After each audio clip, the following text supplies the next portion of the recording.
Hi class, today we're going to take our notes for Unit 8, Lesson 2.4, Connecting Tables, Graphs, and Equations. So right now we're looking at how do we match up tables, graphs, and equations. How do we know which ones match up? Well, there are some key points that we want to look for to help us match these up. And that's what's mentioned right here. This is our key. First, the easiest thing to look for would be to look at the y-intercept and see which ones have the same y-intercept. And that is in a different spot on each graph.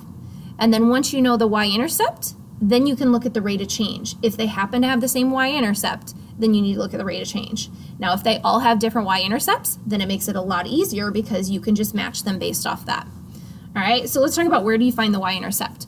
Remember, the y-intercept is specifically on the graph, where does it cross the y-axis? So when I look at this graph, I notice this is my y-axis, right? This one's x and this is y. I want to look at where does my line cross the y-axis. So I can see in this graph, it's crossing right there, which is the point over 0, down 1.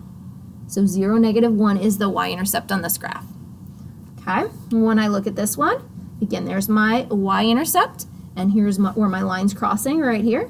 So if I count my way up, it's going up at 1, 2, 3, 4. So it's crossing at the point 0, 4.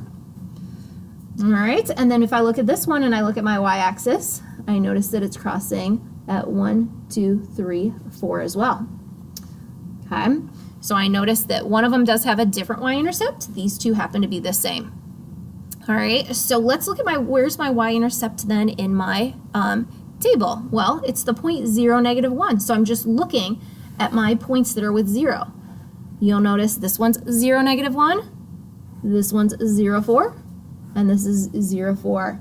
Okay, so again, that right there is my y-intercept. It's the point that's with the 0. So pretty quickly I can match up one of them. The two that are 0, -1, I know those have to go together. These two are connected to one another. Okay? Now the question then is, oh, well, which one is which here? So they both cross at 0, 4, so that's when you look at the other points of the line, okay? So if I look at this table, I notice as my x's are increasing, my y's are going down. This is going down at a rate of -1.5, and it's doing that each time my x increases by 1, the y's are going down by 1.5. Okay, versus this one, notice each time my x's increase by 1, my y's are not changing at all. I'm adding nothing as it's going up. And again, that happens right here. So this makes it kind of easy to point out. This line is going down, this one's staying the same. So if when you look at the two graphs, you notice, oh, this one is just staying the same. It's constant the whole time. We have that point 1, 4 is on the line, and -1, 4 is on the line because the y's are not changing, they're staying 4. So I know then that these two must go together. Okay, and then these two must go together. If I notice this, again, notice the line is going down. We read it from left to right. If I go to the next point, I should be looking for the point 1, 2.5. So if I go over 1, up 2.5, yep, that's right there. So this one then would match up with that.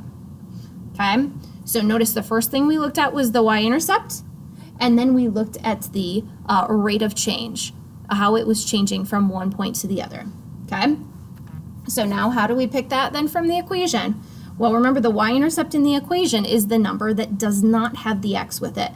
So that would be the -1. Notice I circled the minus sign that was with it because that's paired with it. So -1, oh, I know that one right away. That has to go with these. These were my -1s for my y-intercept, okay? And now these two, when I look at them, I have the +4, and this 4 doesn't have an x with it. So the numbers without the x's, those are my y-intercepts.